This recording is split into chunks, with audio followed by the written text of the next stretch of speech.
ब्रह्मग्नौ ब्रह्मणाहुतम् ब्रह्मज्ञो ब्रह्मज्ञो ब्रह्मणाहुतं ब्रह्मणाहुतम् ब्रह्मैव तेन गन्तव्यम् ब्रह्मैव तेन ब्रह्मैवेतेन गन्तव्यं गन्तव्यम् ब्रह्म कर्म समाधिना। ब्रह्मकर्म ब्रह्म कर्म समाधिना। समाधिना। कोई वॉलंटियर करेगा आप में से पढ़ने के लिए ट्रांसलेशन पे कोई? I can read, I can Prabhuji. read. पढ़िए माता जी please. A person who is fully absorbed in Krishna consciousness is sure to attain the spiritual kingdom because of his full contribution to spiritual activities, in which the consummation is absolute and that which is offered is of the same spiritual nature. Purport. How activities in Krishna consciousness can lead one ultimately to the spiritual goal is described here. There are various activities in Krishna consciousness, and all of them will be described in the following verses. But for the present, just the principle of Krishna consciousness is described. A conditioned soul entangled in material contamination is sure to act in the material atmosphere. And yet he has to get out of such an environment. The process by which the conditioned soul can get out of the material atmosphere is Krishna consciousness. For example, a patient who is suffering from a disorder of the bowels due due name due to overindulgence in milk products is cured by another milk product, namely curds. The materially absorbed conditioned soul can be cured by Krishna consciousness as set forth here in the Gita. This process is generally known as yajna or activities, sacrifices, simply meant for the satisfaction of Vishnu or Krishna. The more the activities of the material world are performed in Krishna consciousness or for Vishnu only, the more the atmosphere becomes spiritualized by complete absorption. The word Brahman means spiritual. The Lord is spiritual, and the rays of his transcendental body are called Brahma Jyotir. His spiritual effulgence. Everything that exists is situated in that Brahma Jyotir, but when the Jyotir is covered by illusion, Maya, or sense gratification, it is called material. This material veil can be removed at once by Krishna consciousness, thus, the offering for the sake of Krishna consciousness. The consuming agent of such an offering or contribution, the process of consumption, the contributions and the results are all combined together, Brahman or the absolute truth. The absolute truth covered by Maya is called matter. Matter, dovetailed for the cause of the absolute truth, regains its spiritual quality. Krishna consciousness is the process of converting the illusory consciousness into Brahman or the Supreme. When the mind is fully absorbed in Krishna consciousness, it is said to be in samadhi or trance.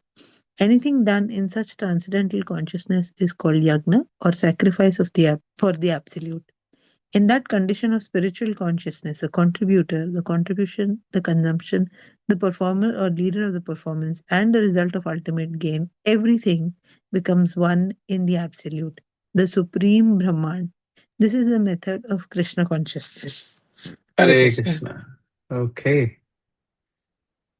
तो इसमें से आप या कोई कुछ share करना चाहेगा आप लोगों से?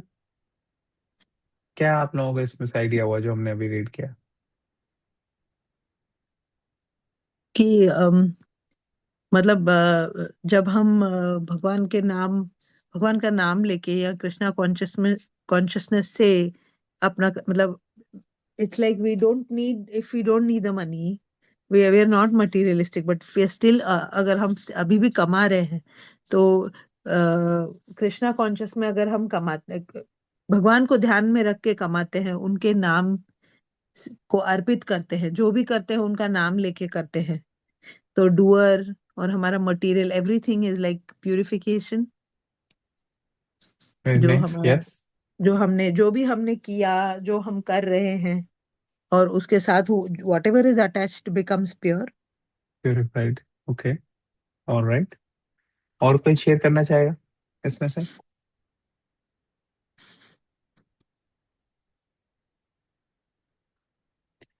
सो श्लोका है ब्रह्म अर्पणम ब्रह्म हविर। तो ब्रह्म, ब्रह्मा, भ्रमन, इनका अलग अलग कॉन्टेक्स्ट में अलग अलग मतलब होता है। कभी इसका मतलब हो सकता है स्पिरिचुअल, कभी इसका मतलब हो सकता है कि जो भगवान का एक एस्पेक्ट है जो निराकार है, वो हो सकता है। कभी इसका मतलब हो सकता है जीवा। अ, तो अलग अलग कॉन्टेक्स्ट में अलग अलग होता है। और सिमिलर वर्ड्स हैं जैसे भ्रमण और ब्राह्मण। ब्राह्मण ब्राह्मण डिफरेंट है, वो वैश्य क्षत्रिय शूद्र ब्राह्मण वैसे वाला है। और एक होता है, बुक्स में भी एक ब्राह्मणास होते हैं सेक्शंस वेदों के। तो अलग अलग कॉन्टेक्स्ट में अलग अलग सिचुएशन में अलग अलग मीनिंग हो सकते हैं डिफरेंट वर्ड्स के। इसलिए हमारे को जब समझते हैं हम कोई भी शास्त्र, तो वो समझना चाहिए हमें गुरु शिष्य परंपरा में। अदरवाइज हम मिस कर जाएंगे, हमें पता नहीं लगेगा। तो यहाँ पे बताया जाए कि कैसे स्पिरिचुअलाइज किया जाता है कार्य। स्पिरिचुअलाइज मतलब कि जो हम नॉर्मल ड्यूटीज नॉर्मल कार्य कर रहे हैं, वो अगर मोटिव उसका मटेरियल है तो वो कार्मिक बंधन में डालेंगे हमें। अगर हमारा सेल्फ इंटरेस्ट सेल्फ मोटिव है, तो उससे हमें कर्मा लगेगा। लेकिन अगर हमारा मोटिव स्पिरिचुअल है, तो वो काम भी स्पिरिचुअलाइज हो जाता है। अभी हम थोड़ा स्लाइड में देखते हैं, फिर डिस्कस करते हैं इस पर्टिकुलर सेक्शन को। ठीक है ना? तो ये कोई स्लाइड पढ़ सकता है आप में से? मैं पढ़ सकती हूँ प्रभु जी। पढ़िए वहां तक। आप कर्म योग से दिव्य ज्ञान। दिख रहा है ना? यस। क्या कर्म योग से दिव्य ज्ञान? क्या आपके दैनिक कार्य आपको बांध रहे हैं या मुक्त कर रहे हैं? हाँ, ये इम्पोर्टेंट है।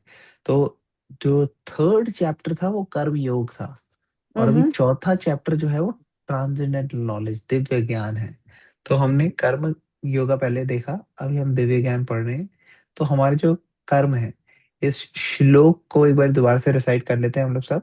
ब्रह्म अर्पण ब्रह्म हविर ब्रह्मज्ञो ब्रह्मणाहुतम ब्रह्मणेव तेन गंतव्यम ब्रह्म कर्म समाधिना। इसका ट्रांसलेशन आप पढ़ लेंगे एक बार हिंदी में, हाँ सारिता माता जी? हाँ हाँ। जो व्यक्ति कृष्ण भावनामृत में पूर्णतः लीन रहता है, उससे अपने आध्यात्मिक कर्मों के योगदान के कारण अवश्य ही भगवत धाम की प्राप्ति होती है, क्योंकि उसमें आहुति ब्रह्म आध्यात्मिक होती है और हवि भी आध्यात्मिक होती है। हाँ, तो बेसिकली यहाँ पे क्या बताया जा रहा है, इसका कंपैरिजन हो रहा है यज्ञ से। यज्ञ जनरली सोचते हैं लोग हवन कुंड है, और हवन कुंड में अर्पित करते हैं हम सामग्री, हम घी, ये सब चीजें हम डालते हैं। तो जो यज्ञ है वो है एक्सक्यूज मी, एक्चुअल जो यज्ञ होता है वो होता है भगवान की सेवा के लिए, भगवान की खुशी के लिए, भगवान की सेटिस्फेक्शन के लिए। और यही यज्ञ, जैसे हमने पहले भी डिस्कस किया था, इसके लिए जरूरी नहीं है कि एक फॉर्मल हवन कुंड और वैसे ही हो। ये अपनी लाइफ में कैसे हम कर सकते हैं, अपने दैनिक कार्यों को लेके, वो इस सेक्शन में बताया जाएगा।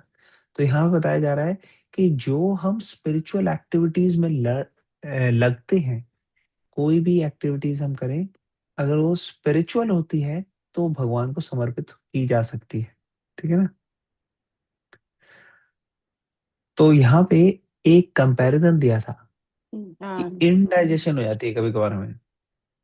तो इनडाइजेशन कैसे? जैसे हमने कुछ बहुत ज्यादा खाया, हमने खाया खूब, क्या कहते हैं, कई सारी स्वीट्स खाई, मिल्क वगैरह की, और दूसरी दूसरी खाई। अब जिस तरीके से खाने से पेट खराब हो गया, उसी तरह से खाने से ही पेट ठीक भी हो सकता है, लेकिन उसके लिए ठीक चीजें खानी पड़ेगी। यहाँ पे एग्जांपल दिया है कि दूध से बने हुए कई मिठाइयाँ खाएं, उससे पेट खराब हो गया, तो वही दूध से बना हुआ अगर दूसरा फॉर्मुलेशन हो, जैसे दही, उससे कई ऐसी प्रिपरेशंस बन सकती है जिससे पेट ठीक हो जाए। या फिर हम ये देख सकते हैं कि कुछ खाने से अगर आपका खराब हुआ है, तो दवाई खाने से आपका पेट ठीक हो जाता है। तो हम ये देखते हैं कि जो कार्य हमें कर्म बंधन में बांध रहे हैं, वही कार्य से हम कर्म बंधन से बाहर भी आ सकते हैं। कैसे? जब उनकी इंटेंशन होती है स्पिरिचुअल, जब हमारी कॉन्शियसनेस चेंज हो जाती है और वही कार्य जो हम कर रहे थे, जैसे यहाँ पे एग्जांपल दिया था माता जी ने, पैसा अर्जित करना, या फिर कुकिंग करना, या फिर शॉपिंग करना, जो भी चीजें हम कर रहे हैं अपनी नॉर्मल लाइफ में, उन चीजों को जब हम भगवान की तरफ डायरेक्ट कर देते हैं, तो वही चीजें जो हमें बांध रही थी कर्म बंधन से, अब वो हमारे को रिलीज कर देती हैं कर्म बंधन से। ठीक है ना? क्लियर हो रहा है सबको? किसी का कोई क्वेश्चन? ओके, ये वाली स्लाइड पढ़ेंगे सरिता माता जी, आप हाँ कंटिन्यू हाँ, करेंगे? श्योर प्रभु जी। जिस प्रकार दूध के विकार से उत्पन्न बीमारी दही में ठीक हो जाती है, उसी प्रकार भौतिक चेतना मटेरियल कॉन्शियसनेस से उत्पन्न बंधन श्री कृष्ण भावनामृत में किए गए कार्यों में कट जाता है। सांसारिक वस्तुएं जब परमेश्वर की सेवा में अर्पित की जाती हैं, तो वे आध्यात्मिक बन जाती हैं, जैसे साधारण भोजन प्रसाद बन जाता है। तो बेसिकली भौतिक कर्म करा और उसमें भक्ति को ऐड कर दिया, तो वो पूरा का पूरा स्पिरिचुअल बन गया। यहाँ पे दिया ना, स्पिरिचुअलाइज कैसे किया जाए अपनी लाइफ को। तो जो भी हम कार्य कर रहे हैं, उसकी डायरेक्शन सेल्फिशनेस की तरफ, कृष्ण सेल्फिशनेस की जगह कृष्णा कॉन्शियसनेस कर दो। अगर वो कर देंगे तो हम स्पिरिचुअल हो जाएगी चीज। ओके माता जी, आप कंटिन्यू करेंगे? हाँ हाँ प्रभु जी। हम्म। व्यावहारिक जीवन में यज्ञ महाराज अम्बरीश, मन कृष्ण के चरणों में, वाणी भगवान के गुणों के गान में, हाथ मंदिर की सफाई में, हमें कर्म छोड़ना नहीं है, बल्कि कर्म के पीछे के स्वार्थ उद्देश्य को छोड़ना है। हरे हाँ, कृष्ण। हरे कृष्णा। अब देख रहे हैं यहाँ पे, ये अम्बरीश महाराज राजा के रूप में है, और उनके थाली में कई सारी चीजें हैं। ठीक है, फ्लावर, ऑर्नामेंट्स, ज्यूल्स, कई सारे हैं। अब जो भी है उनके पास, वो सब भगवान को ऑफर कर रहे हैं। अगर कुछ बहुत अच्छा है तो वो भी ऑफर कर रहे हैं, कुछ इतना अच्छा नहीं है तो वो भी ऑफर कर रहे हैं। उनकी जो भी इंद्रियां, भगवान ने जो भी शक्तियां दी हैं, मन दी, बुद्धि दी, वाणी दी, जो पूरे हाथ पैर दिए, इन सब को जब वो भगवान की सेवा में लगा रहे हैं, तो ये पूरी तरह से उनकी लाइफ को स्पिरिचुअलाइज कर देता है। कहा जाता है कि शास्त्रों के अनुसार 9 प्रोसेस हैं भक्ति में लगने के। किसी को 9 प्रोसेस पता है कौन से हैं? हमने वो चर्चा की है इस बारे में पहले भी। हाँ हरे कृष्ण। हाँ, हाँ बताइए, एक एक करके बता सकते हो आप, एक प्रभु जी, एक। 9 प्रकार हुए ना, श्रवणम कीर्तनम। हाँ हाँ, वेरी नाइस। सो श्रवण। श्रवण हो गया, हाँ सुनना भगवान के बारे में। हाँ। ठीक है, कीर्तन हो गया, बोलना भगवान के, जैसे हमने उस, पहले डिस्कस किया है उस कि भगवान के नाम का कीर्तन हो सकता है, और भगवान के रूप, गुण, लीला, इन सब का के बारे में जब बताते हैं हम, तो वो कीर्तन हो गया। ठीक है, तो श्रवणम हो गया, सुनना भगवान के बारे में, ये हाँ, सबसे इंपॉर्टेंट और पहला स्टेप है। दूसरा हो गया कीर्तनम। तीसरा क्या है? पाद पढ़ना सेवनम। मतलब भगवान स्मरणम। हाँ हाँ, तो किसी ने बोला पढ़ना भगवान के बारे में, तो पढ़ना बहुत इंपॉर्टेंट है, और पढ़ना आ जाता है श्रवणम के अंदर। तो ओके। पहला हो गया श्रवणम, उसके अंदर आ गया पढ़ना, क्योंकि कुछ भी हम रीड कर रहे हैं तो वो भी श्रवण में आ गया। Very good, nice.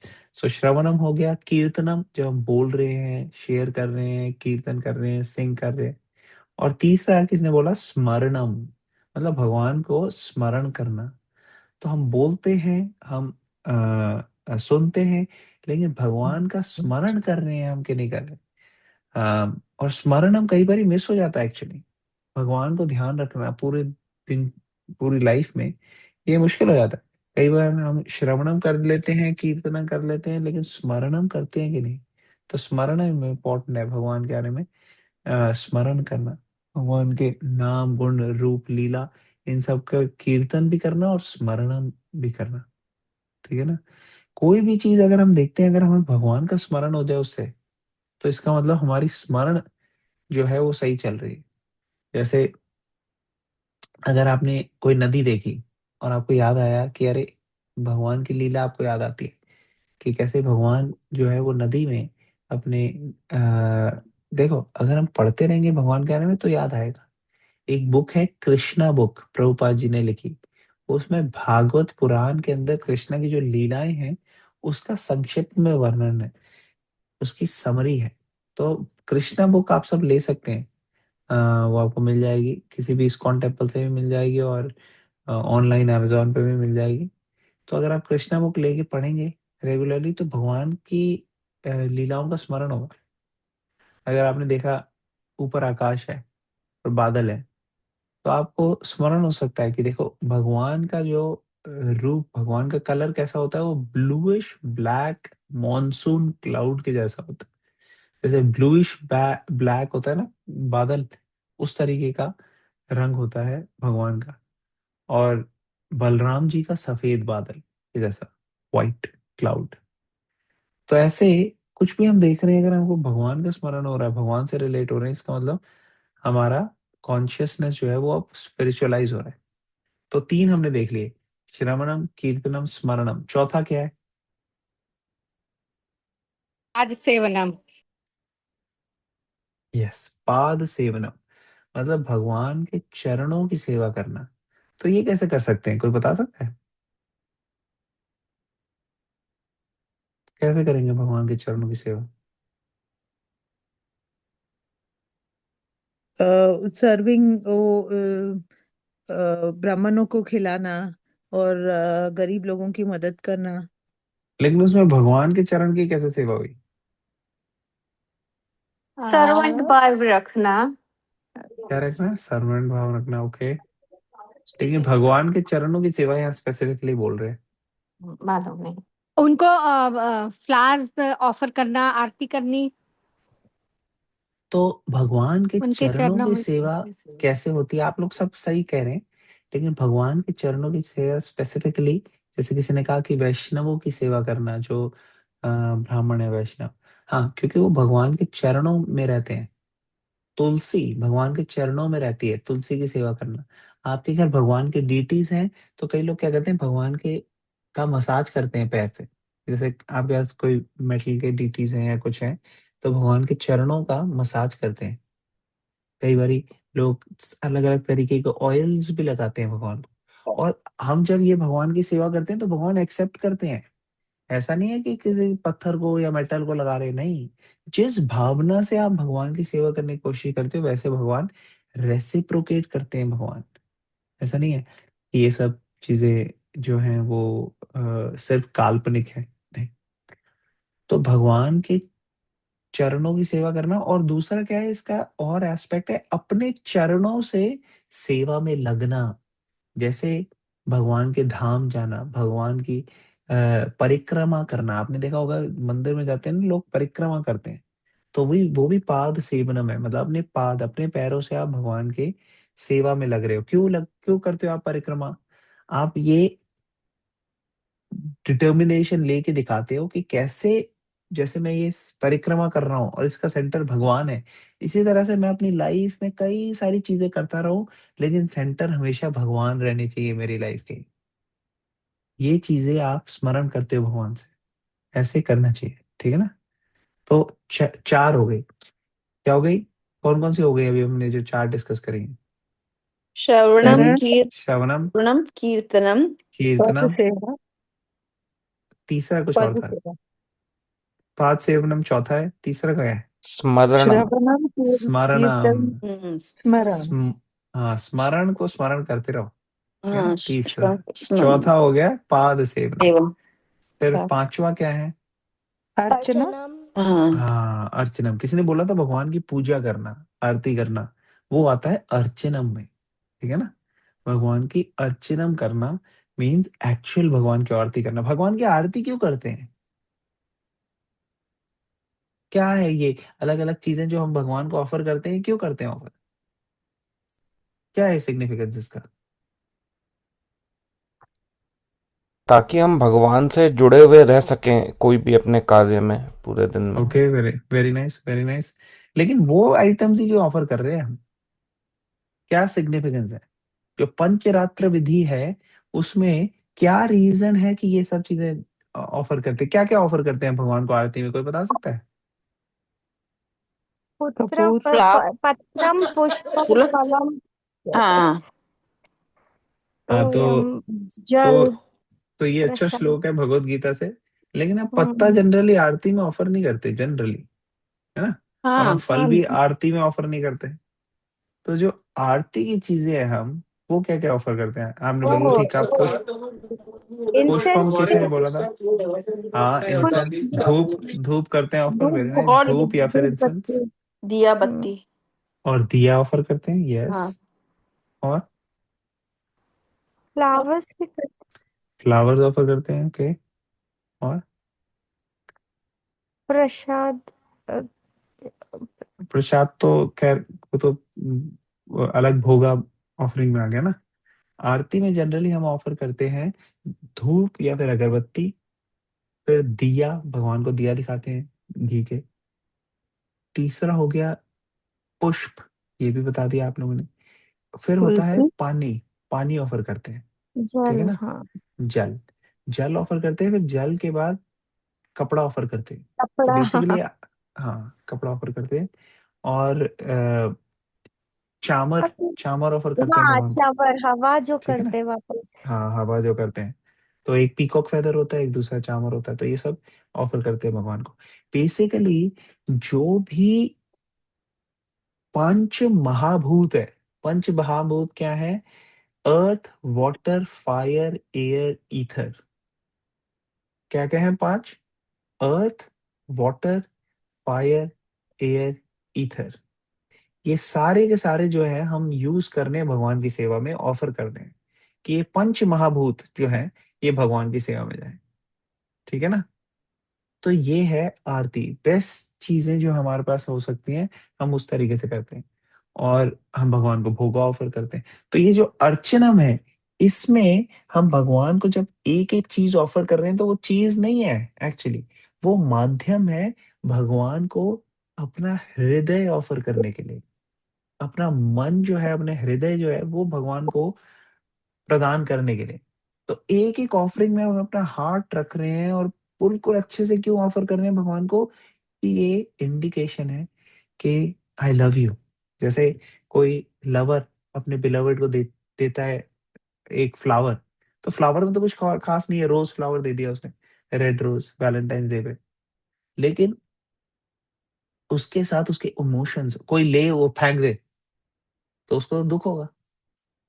क्यों? क्योंकि उसके अंदर इमोशंस, पूरा हार्ट इन्वेस्टेड है। वो सब चीजें ऑफर करी। तो जब वो ऐसी जगह जहां हम ऑफर करते हैं नॉर्मल लोगों को, इतने ऑर्डिनरी डीलिंग्स में, जो कि हो सकता है उसकी कदर भी ना करें, वही अगर हम भगवान को ऑफर करेंगे पूरा का पूरा, एक एक ऑफरिंग में पूरा अपना हार्ट, तो भगवान जो है उसकी मैक्सिमम कदर करते हैं। और कोई कदर नहीं कर सकता एक्चुअली। हमारे जो इमोशंस है, हमारे जो हृदय है, हमारे जो लव है, उसके साथ कोई रेसिप्रोकेट नहीं कर सकता एक्चुअली। सिर्फ एक ही व्यक्ति कर सकता है, भगवान। अब हम क्या करते हैं, हम हर एक व्यक्ति जो अ, हमारे से जुड़े हुए हैं, हम उनको अपनी इमोशंस उनके अंदर इन्वेस्ट करते हैं। और क्योंकि वो ऑर्डिनरी लिविंग बीइंग है, वो रेसिप्रोकेट नहीं कर सकते, तो हमारे को डिसअपॉइंटमेंट होती है। कोई भी रिलेशनशिप में कहीं ना कहीं, कभी ना कभी हमें डिसअपॉइंटमेंट होती है। क्यों होती है? क्योंकि हम एक्सपेक्ट कर रहे हैं बहुत ज्यादा, और एक्चुअली कौन सही में वो एक्सपेक्टेशन फुल कर सकता है, फुलफिल? वो है भगवान। तो वो रिलेशनशिप जो भगवान के साथ है हमारा, हम उसमें इतना इन्वेस्ट नहीं कर रहे, बाकी सारे रिलेशनशिप्स में बहुत इन्वेस्ट कर रहे हैं। और हमारा डिसअपॉइंटमेंट क्यों होता है? क्योंकि बाकी रिलेशनशिप जिसमें हम इन्वेस्ट कर रहे हैं वहां से हमें रिटर्न नहीं मिल, और जो भगवान के अंदर हमें इन्वेस्ट ही नहीं कर रहे, और फिर भी भगवान जो है हमारे को इतना सब प्रदान करते हैं। तो ये एक इंट्रोस्पेक्शन होनी चाहिए हमारे अंदर कि हमारा जैसे रिलेशनशिप सबके साथ है, भगवान के साथ रिलेशनशिप क्यों ना स्ट्रॉन्ग करें हम। तो हो गया ये अर्चनम। एक एक चीज जो हम भगवान को ऑफर कर रहे हैं, ये बेसिकली अपना हृदय ऑफर कर रहे हैं। भगवान को चीजें नहीं चाहिए, भगवान सिर्फ हमारे प्यार, जो हमारा प्रेम है, जो भगवान हमसे कर रहे हैं, वो रेसिप्रोकेशन जब हम करते हैं तो उसके भगवान भूखे हैं एक्चुअली। भगवान को कुछ चाहिए नहीं, वो आत्मा राम है, संतुष्ट है। लेकिन जब उनके साथ हम प्रेम का अपना रिलेशनशिप रीएस्टैब्लिश करते हैं, जो कि अभी डोरमेंट पड़ा हुआ है, तो उसी तरीके से है जैसे एक माता पिता का कोई बच्चा घर से छोड़ के चला गया हो और अब वो वापस आया है, तो माँ बाप को बहुत खुशी होती है कि चलो वापस आ गया। तो ये भगवान के साथ हमारा रिलेशनशिप तो हो गई। कितने हो गए? श्रवणम, 5 हो गए कीर्तनम, प्रभु। स्मरणम, श्रवणम पाद की सेवनम, अर्चनम। अर्चनम के बाद क्या है नेक्स्ट? दास वंदना। दास्य। वंदनम। वंदनम। अच्छा, वंदन है वंदनम, पहले। वंदनम क्या है? ग्रेटिट्यूड। प्रेयर करना, हाँ, प्रेयर Serving the करना। feet. फिर से कोई बताएगा, मेरे को समझ में नहीं आया क्या क्या। ग्रेटिट्यूड, हाँ, ग्रेटफुलनेस कि भाई मुझे जो Serving, है वो अच्छा है, और serving the प्रभु का lotus feet. धन्यवाद करने का। और अच्छा। प्रेयर्स करना, लाइक प्रेयर करना मीन्स थैंक यू हम्म तो करना है साथ में, लाइक हम ग्लोरीफाई करते ना गॉड को। हम्म हम्म Serving the lotus feet. वो तो पाद सेवनम में हो गया। अच्छा, ग्लोरीफाई मीन्स लाइक Surrendering, जो भगवान की क्वालिटीज। ग्लोरीफाई कीर्तनम में हो गया। को याद surrendering, करना। थैंक यू बोलना है, ग्रेटिट्यूड शो करना। Gratitude, okay. प्रेयर तो करते हैं, तो प्रेयर में ग्रेटिट्यूड नहीं करते। वंदना मीन्स हाँ, क्या करते वंदना हैं? करना। हाँ surrender, बताओ। surrendering, ओके, और कोई? वंदना कर रहे हैं मतलब भगवान की क्वालिटी। हम जैसे राम रक्षा स्तोत्र या कुछ भी बोलते, हनुमान चालीसा, तो उसमें भगवान की क्वालिटीज या उनके गुण ही होते प्रभु हैं हम जो अर्पण करते हैं अपने आप को प्रभु को, ओके ओके, और अर्पण कुछ? करते हैं अपने आप का को, गुण, नहीं? उनका गुणगान करना।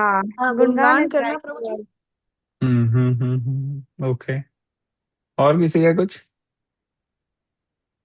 देखो, आपकी अगर किसी के साथ रिलेशनशिप है, या किसी के साथ आपकी मित्रता है, या आपके साथ किसी का स्ट्रॉन्ग रिलेशनशिप है, तो उसके साथ क्या आप करते हो? बातचीत हाँ, अपना हृदय खोलते हो आप, हाँ, यस। है ना? तो हाँ, वो यस प्रभु हृदय जी। खोलना बेसिकली वंदनम है। वंदनम के अंदर भगवान की ग्लोरिफिकेशंस भी आ सकती है, ग्रैटिट्यूड भी आ सकता है, भगवान से लालसा।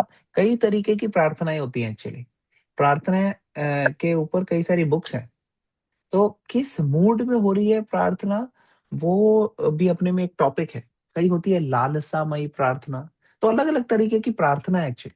कोई भगवान को ग्लोरीफाई करते हैं, कोई भगवान से की हेल्प मांगते हैं, कोई गाइडेंस मांगते हैं। बेसिकली अपना हृदय जो है वो भगवान को रिवील करना हो, भगवान से ऐसा संबंध जो है डीपन करना, कि हमेशा हम भगवान के साथ इंटरैक्ट करते रहे। तो वो हो गई वंदनम। वंदनम प्रार्थना करना भगवान से, ठीक है ना? क्योंकि आप में से किसी किसी ने बोला कीर्तनम, तो कीर्तन तो एक्सक्लूसिवली एक लिंब हो गया ना, सेकंड वाला। किसी ने ये बोला पाद सेवनम, वो तो अलग लिंब हो गया। तो ये वंदनम अलग से है, ठीक है? यस प्रभु जी, अभी क्लियर हो गई। अब नेक्स्ट क्या है वंदनम के बाद? मित्रता, दा, दास्यम। दास्यम। दास्यम, यस। तो किसी ने दास्यम पहले बोला था, शुरू शुरू में जब हम बात कर रहे थे स्मरणम, पाद सेवनम में किसी ने दास्यम बोला था। तो पाद सेवनम अलग है, दास्यम अलग है। दास्यम का क्या मतलब हो? दास्यम मतलब प्रभु जी अपने आप को उनका दास समझना, उनकी सेवा करना। जैसे मैं उनका दास हूँ। हम हम्म सरेंडर यस, करना प्रभु, यस। अपने आप को सरेंडर कर देना। Yes yes yes. तो बिल्कुल ठीक कह रहे हैं आप लोग। लाइक अपना हम्म, हम्बली वी आर डिवोटेड, मतलब हम्बलनेस शो करना कि मतलब सुप्रीम लॉर्ड है और हम उनके बच्चे हैं, मतलब। Correct, very nice. तो भगवान के साथ ऐसे रेसिप्रोकेट करना कि हम भगवान के दास हैं, भगवान के साथ ये कॉन्शियसनेस में सेवा करना। जैसे होता है ना, कई बारी अ, अगर आप देखोगे, जो सर्वेंट है या कोई दास है, वो केयरफुल रहता है। अगर मान लो उसको अच्छी पेमेंट मिल रही है, ठीक है, तो वो केयरफुल रहता है, मैं सब ठीक से करूंगा, मेरी नौकरी ना चली जाए, है ना। ऐसा होता है ना कि वेल प्ले पेड जॉब है उसकी, तो वो कहेगा कि नहीं, मैं अच्छे से सेवा करूँ अपनी मालिक की, ठीक है। लेकिन यहाँ पे क्या है, यहाँ पे उससे बियॉन्ड है, क्या चीज है यहाँ पे। दास का मतलब होता है जो प्रेम से सेवा करता है। जैसे इसका क्लासिक एग्जांपल हो जाता है मदर्स, जैसे एक माँ अपने बच्चे के लिए एकदम सर्वेंट से भी ज्यादा वो करती रहती, पूरे 24 घंटे, 24 आवर सर्वेंट है, ठीक है ना। छोटा सा बच्चा है, उसके लिए हर चीज में वो डिपेंडेंट रहता है। तो एक तरीके से माँ जो है सर्वेंट सर्व कर रही है एज अ सर्वेंट। लेकिन वो तो कोई आप खरीद मीन्स किसी को उस पे भी रख सकते हो, आप किसी नैनी को या किसी और बेबी सिटर को पैसे दे के भी रख सकते हो। लेकिन दोनों में सेम चीज नहीं होगी, है ना। जो माँ कर रही है उसको कोई कॉम्पन उसका कोई सब्स्टिट्यूट नहीं है, क्योंकि उसमें एक चीज है सबसे इम्पोर्टेंट, और वो क्या है। प्यार, मदर में वर्सेस, हाँ, प्यार। प्रेम, प्रेम। जो जो अपने बच्चे से हाँ, मदद कर सकती है, वो कोई और नहीं नानी या कर सब्स्टिट्यूट नहीं कर सकते, ठीक है ना। तो दास ऑर्डिनरी सर्वेंट नहीं है। दास मीन्स जो प्रेम से कर रहा है, जो पूरी तरह से प्रेम का संबंध है भगवान के साथ, वो होता है दास्यम, ठीक है। नेक्स्ट क्या आ गया दास्यम के बाद। सक्षम भी है ना दादा। सख्यम, Sakyam. Yes yes. तो भगवान के साथ ऐसी स्ट्रॉन्ग मित्रता डेवलप हो जाना कि हम समझे पूरी तरह से कि हमारे सुहृद, हमारे वेल विशर भगवान ही है एक्चुअली। और भगवान के लिए जो भी अनुकूल है उस तरीके से करना, तो ये हो गया सख्यम। और लास्ट वाला, आप लोगों में कईयों ने इसको पहले बोला, लेकिन लास्ट एक्सक्लूसिवली क्या है। आत्मनिवेदन। आत्मनिवेदन। आत्मनिवेदन। हाँ, किसी ने बताया ना कंप्लीट सरेंडर, पहले भी बोला था, वो कंप्लीट सरेंडर यहाँ है। पूरी तरह से अपने आप को ऑफर कर देना भगवान को। तो अब ये जो हमने 9 पॉइंट प्रोसेसेस बताए हैं, आप एक एक एग्जांपल दो कि कौन से प्रोसेस को किसने करके परफेक्शन हासिल करी। तो सबसे पहला प्रोसेस क्या था। श्रवणम। श्रवणम। श्रवणम। तो कोई एग्जांपल दो आप शास्त्रों से जिसने श्रवणम परीक्षित। एक्सक्लूसिवली करा और उससे परफेक्ट किया अपनी आपको। परीक्षित हाँ, कोई। महाराज।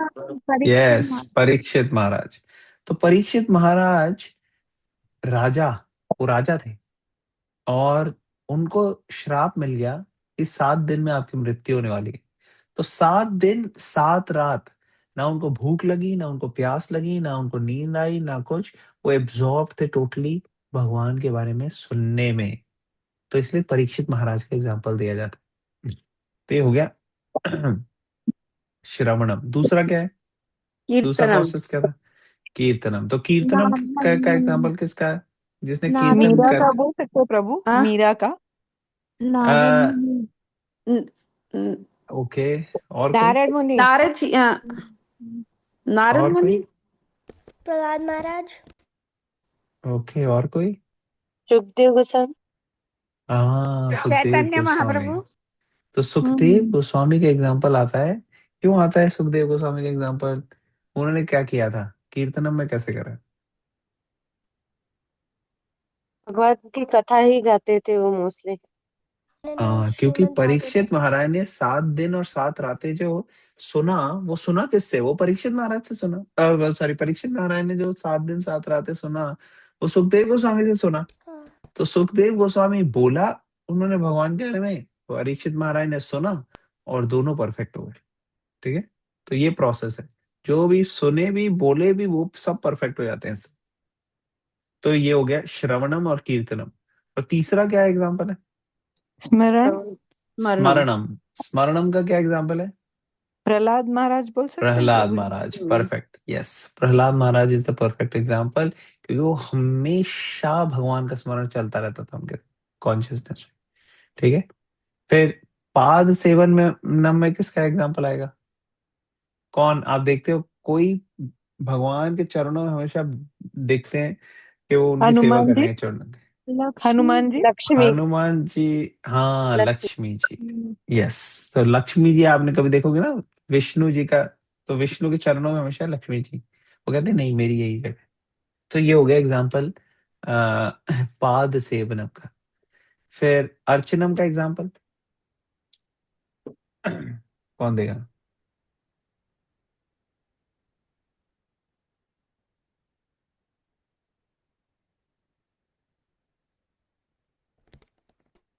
हम्म, कोई गेस कर ले। शबरी प्रभु तो जी, नहीं वो होगी। रावण रावण के भाई जो थे, वो हनुमान का विभीषण। हमेशा नाम लेते थे। एक्चुअली जो इसका क्लासिक एग्जाम्पल आता है शास्त्रों के हिसाब से, अम, तो पाद सेवनम और अर्चनम, अर्चनम में इसका एग्जाम्पल आता है, कोई थोड़ा और गेस करेगा?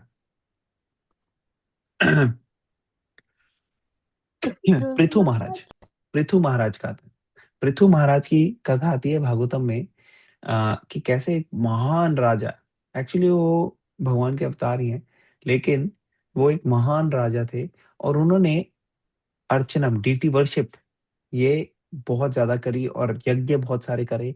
अ, इस तरीके से उन्होंने करे, मंदिर काफी बनवाए, कि उनको एग्जेम्पलरी माना जाता है अर्चनम के लिए। ठीक है, फिर वंदनम भगवान से प्रार्थना करना, वो कौन करता है? उसका एग्जाम्पल आता है अक्रूरा। अक्रूर अगर आप देखोगे ना कृष्ण की लीला में, अक्रूर जी वो है जो भगवान के भक्त तो है, लेकिन वो कंस के लिए काम करते थे। तो कंस के लिए जब वो काम करते थे तो कंस ने उनको भेजा कि लेकर आओ तुम वृंदावन से कृष्णा को। तो अक्रूर जा रहे थे, लेकिन पूरे टाइम प्रार्थना कर रहे थे और भगवान के ऊपर उनको पूरा ये विश्वास था कि कृष्णा को इवन दो मैं लेके आ रहा हूँ, लेकिन मैं सेवा कर रहा हूँ कृष्णा की, क्योंकि मुझे पता है कि कंस कुछ कर नहीं सकता कृष्णा का। तो वो वंदनम के एग्जाम्पल है अक्रूर। फिर नेक्स्ट आ गया दास्यम। किसी ने हनुमान जी बोला था, हनुमान जी दास्यम हनुमान के जी। Classic example. ठीक है, साख्यम में आ गया अर्जुन, और कृष्णा के कई सारे मित्र हैं वृंदावन में, वो सब साख्यम में आ गए। और आत्मनिवेदनम, पूरी तरह से सरेंडर, कौन सा एग्जाम्पल है ये? बलि प्रभु जी, ये महाराज। मीरा हो सकता? बलि महाराज का एग्जाम्पल आता है शास्त्रों में, क्योंकि अच्छा। बलि महाराज जो हैं उनको वामन देव ने कहा 3 स्टेप्स चाहिए मुझे लैंड की। तो उन्होंने कहा ठीक है 3 steps no problem, I will give you. आप तो वैसे भी छोटे से हो हाइट में, आपके स्टेप कितने बड़े होंगे? लेकिन वो एक्चुअली भगवान थे, तो उन्होंने अपना त्रिविक्रम रूप लिया और 3 स्टेप्स में, 2 स्टेप्स में सारी जितना भी उनकी बिलोंगिंग्स थी सारी कवर कर ली। तीसरा प्रभु जी स्टेप उन्होंने कहा आप मेरे सर पे रखो, बेसिकली पूरी तरह से अपने आप को समर्पित कर दिया भगवान को, वो है बलि महाराज। तो ये एक्चुअली जो जितने भी मैंने एग्जांपल दिए ना, ये ऐसा नहीं है कि सिर्फ इन्होंने एक ही प्रोसेस किया या एक ही बार किया, लेकिन ये मेन एस्पेक्ट था, मेन प्रोसेस था जिसकी वजह से हिसाब से उन्होंने अपने आप को परफेक्ट किया। अब अम्बरीश महाराज जो हम यहाँ पे पढ़ रहे हैं, ये एक ऐसे एग्जाम्पल दिए जाते हैं जिन्होंने 9 के 9 प्रोसेसेस परफेक्ट किए। जो ओ 9 प्रोसेसेस हमने देखे ना, वो हम्म। सारे के सारे इन्होंने परफेक्ट किए। तो यहाँ पे अम्बरीश महाराज का एग्जाम्पल जो है वो दिया गया है। ठीक है, प्रभु जी, इफ यू डोंट मैं आपने 9 के जो एग्जांपल दिए से एक बार बोलेंगे? आई जस्ट वांट टू एक रिमेम्बर। यस। हाँ ये एक्चुअली एक श्लोक है, मैं श्लोक भी आपके साथ शेयर कर लूंगा। वो अच्छा। श्लोक, हाँ उस श्लोक में दिए हुए हैं सारे एग्जाम्पल। तो पहला ओके। एग्जाम्पल, पहला हो गया श्रवणम। श्रवण। श्रवणम का हो गया परीक्षित महाराज। अपेक्षित। यस। फिर कीर्तनम, हम्म। कीर्तनम का कौन हो गया? सुखदेव गोस्वामी। हाँ, यस सर। फिर नेक्स्ट कौन हो गया? सुखदेव। स्मरणम प्रहलाद महाराज। यस। पाद सेवनम लक्ष्मी जी। यस हो गया। अच्छा। अर्चनम पृथु महाराज। हम्म। वंदनम अक्रूरा। हम्म। दास्यम हनुमान जी। हम्म। साख्यम अर्जुन। और आत्मनिवेदन बलि महाराज, यस ठीक है ना? यस, तो थैंक यू मिस तो प्रभु। नहीं किया ना हमने? 9 नहीं के नहीं 9 नहीं हो गए प्रभु, ना? हाँ 9 के ठीक, 9 मैंने काउंट किया। Perfect, okay. और किसी का कोई क्वेश्चन? ओके, नेक्स्ट श्लोक पे चलते हैं, 25th।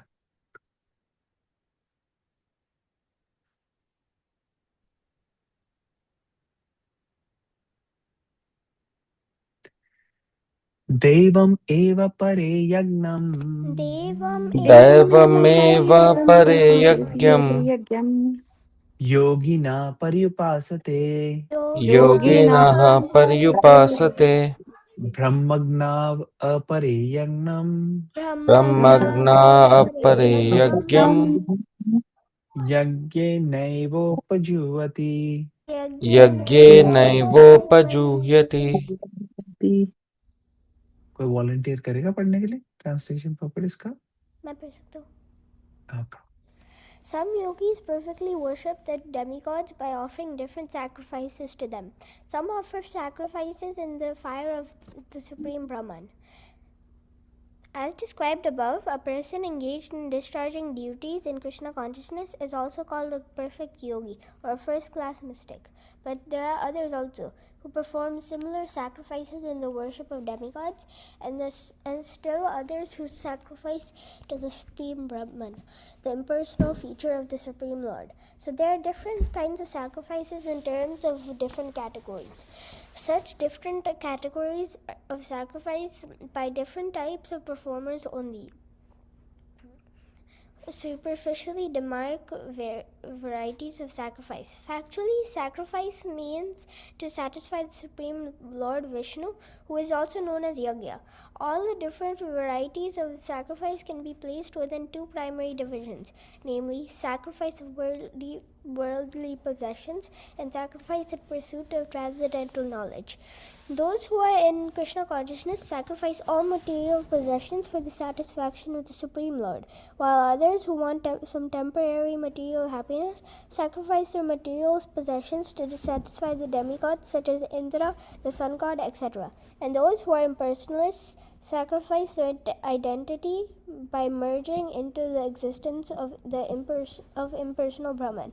The demigods are powerful living entities appointed by the Supreme Lord for the maintenance and supervision of all material functions like the heating, watering, lighting of the universe. Those who are interested in material benefits worship the demigods by various sacrifices according to the Vedic rituals. They are called Bhavishravadis, or believers in many gods. But others बहु ईश्वरवादी। Bahu Ishwaravadi, or believers in many gods, but others who worship the impersonal feature of the absolute truth and regard the forms of demigods as temporary sacrifice in the individual selves in the supreme fire, and thus stand in supreme fire, and thus end their individual existences by merging into the existence of the Supreme. Such impersonalists sacrifice their time in philosophical speculation to understand the transcendental nature of the Supreme. In other words, the fruitive workers sacrifice their material possessions for material enjoyment, whereas impersonalists sacrifices his material designations to view the merging into existence of the Supreme. For the impersonalists, the fire altar of sacrifice is the Supreme Brahman, and the offering is the self being consumed by the fire of Brahman. The Krishna conscious person, like Arjuna, however, sacrifices everything for the satisfaction of Krishna, and thus all his material possessions as well as his own self, everything is sacrificed for Krishna. Thus, he is the first-class yogi, but he does not lose his individual existence. Hare Krishna. Hare Krishna. Thank you for reading. Okay. So some yogis perfectly worship the demigods by offering different sacrifices to them, and some offer sacrifices in fire of Supreme Brahman. So here, Krishna is basically, in this particular section, Krishna is basically telling how different people do engage in different processes, different works, which is like yajna. The comparison is here with the yajna. So Prabhupada here is elaborating and explaining this. Prabhupada is saying person engaged in discharging duties in Krishna consciousness is the perfect yogi. So this Krishna will tell this in the 6th chapter. In last shloka of the 6th chapter, Krishna will tell who is the highest yogi. So why the person in Krishna consciousness is the highest yogi? Because yoga means to connect. Yoga means to connect with God, to connect the material with spiritual, to transform our heart's desires from material to spiritual. All these are different um, ways yoga can be defined.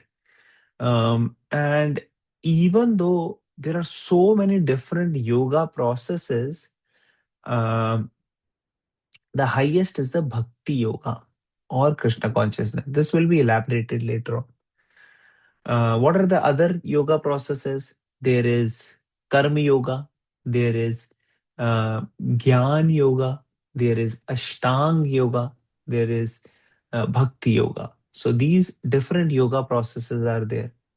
So what are the other yoga processes lacking which bhakti has? The other yoga processes have a focus on something which is a little different. Like, for example, karma yoga, the focus is on karma.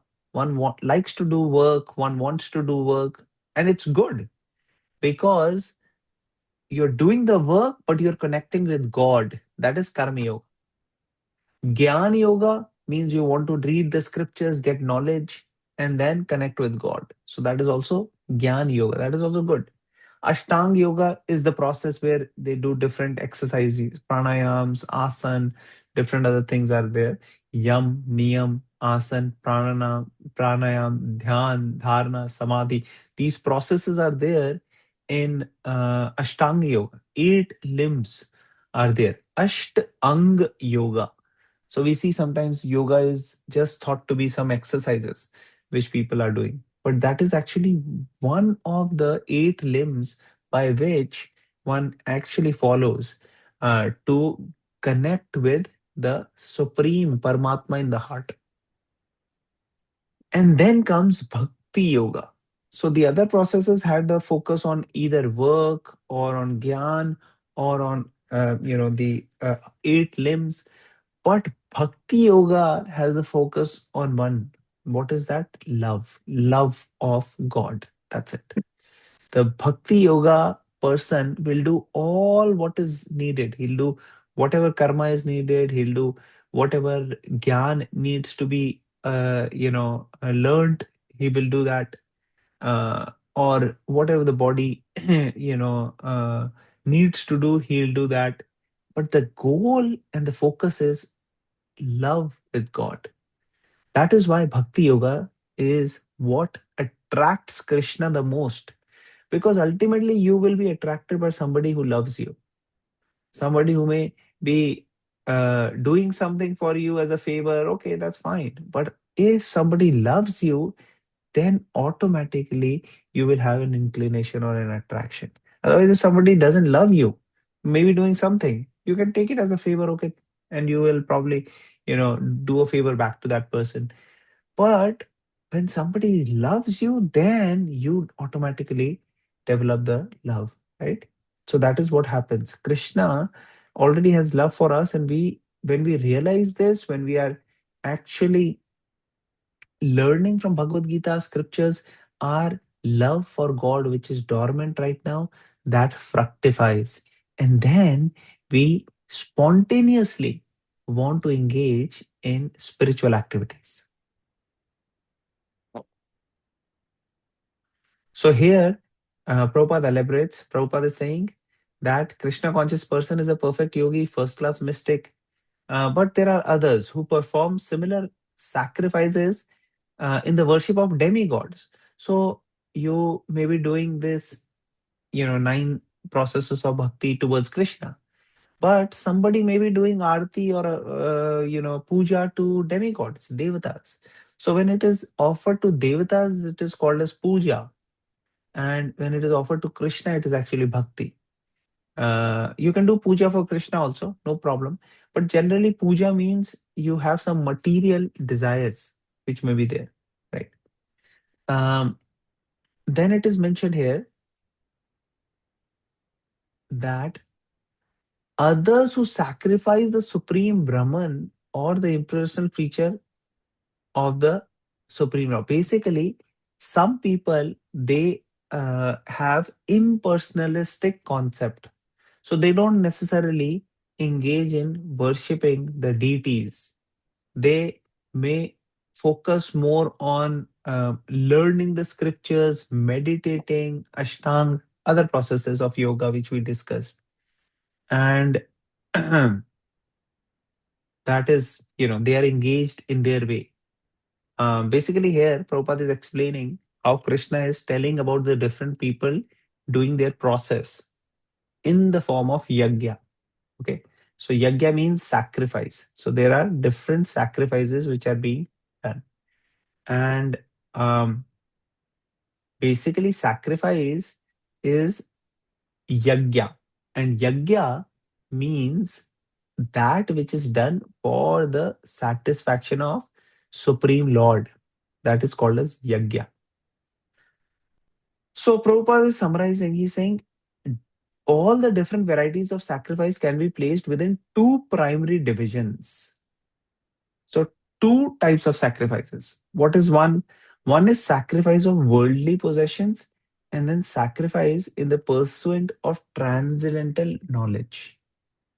Those who are in Krishna consciousness sacrifice all material possessions for the satisfaction of the Supreme Lord, while others who want temporary material happiness sacrifice their material possessions to satisfy the demigods. So here Prabhupada is basically uh, explaining that there could be sacrifice of material things, material possessions, and it can be either directed to Krishna or directed to demigods. Prabhu ji Hindi. Hare Krishna. Sorry. So, where did I cover?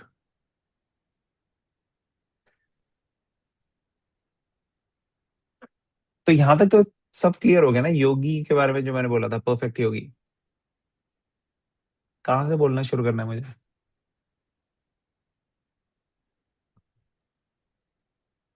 Prabhu ji it's okay, perfect आप हिंदी में continue कीजिए, it's fine. Continue करूं? अच्छा, पीछे नहीं जाऊं? Okay.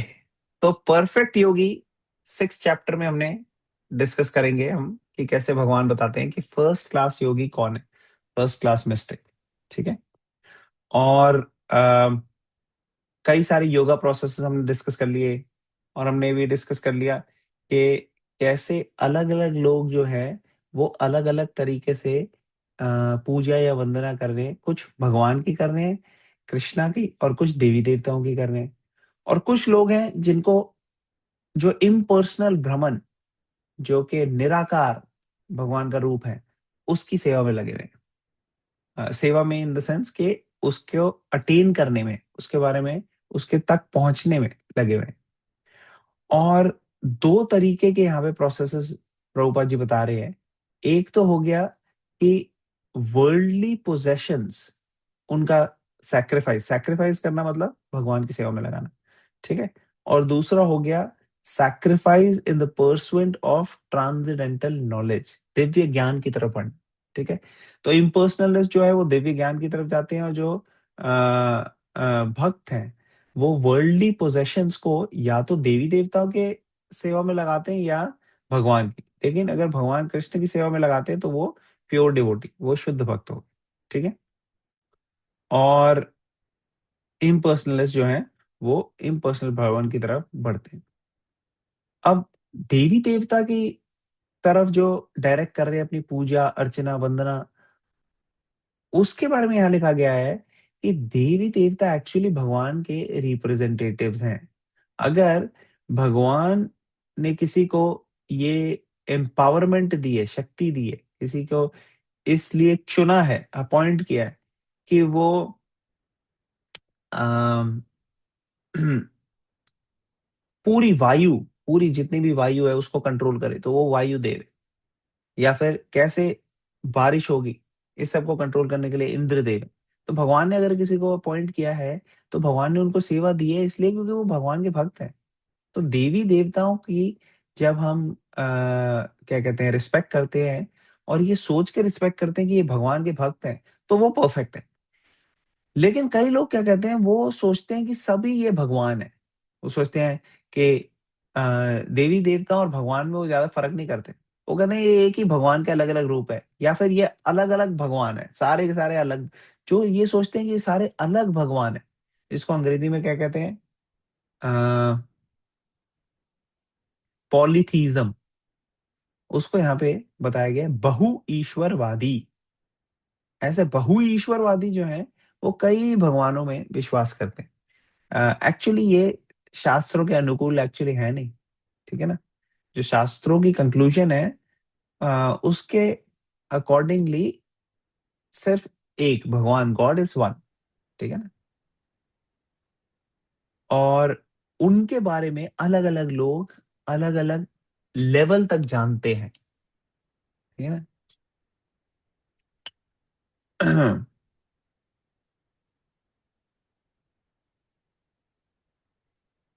तो ये हमने डिस्कस कर लिया, इम्पर्सनेस के बारे में डिस्कस कर लिया।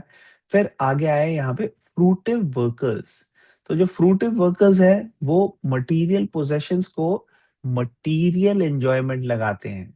मतलब क्या है कहने का, कि जो फ्रूटिव वर्कर्स है, जो जो कर्मी है, वो जरूरी नहीं है भगवान की सेवा में लगाए, वो मटेरियल पोजेशंस को मटेरियल एंजॉयमेंट में लगा दे। और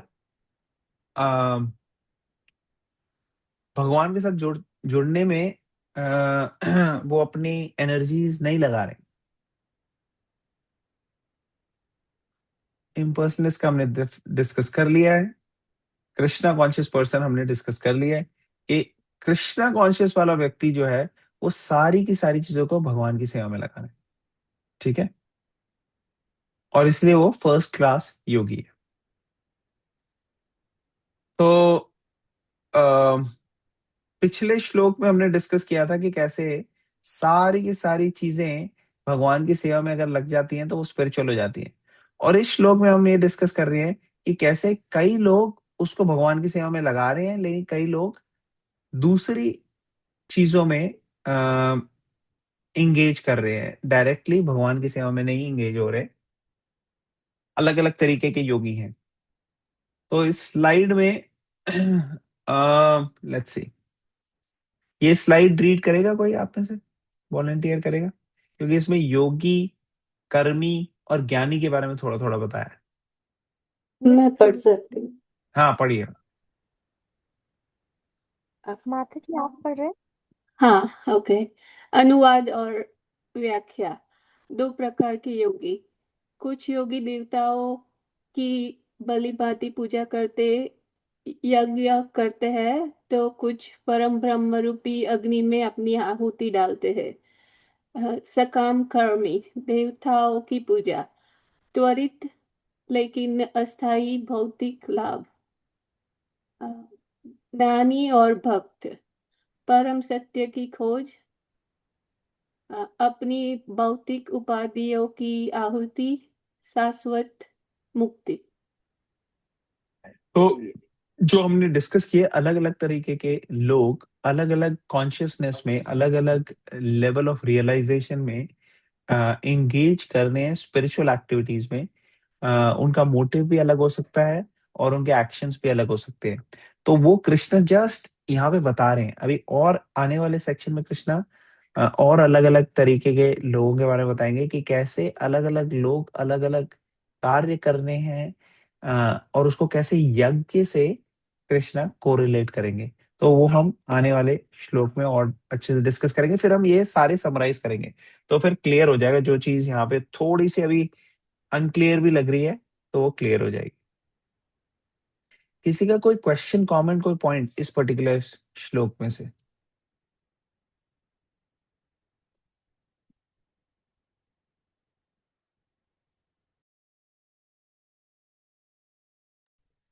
ओके, आई थिंक टाइम हो गया। अगर किसी का कोई क्वेश्चन नहीं है तो should be end for today. कर सकते हैं। Okay, so will end. Thank you so much. ग्रंथराज भगवत गीता की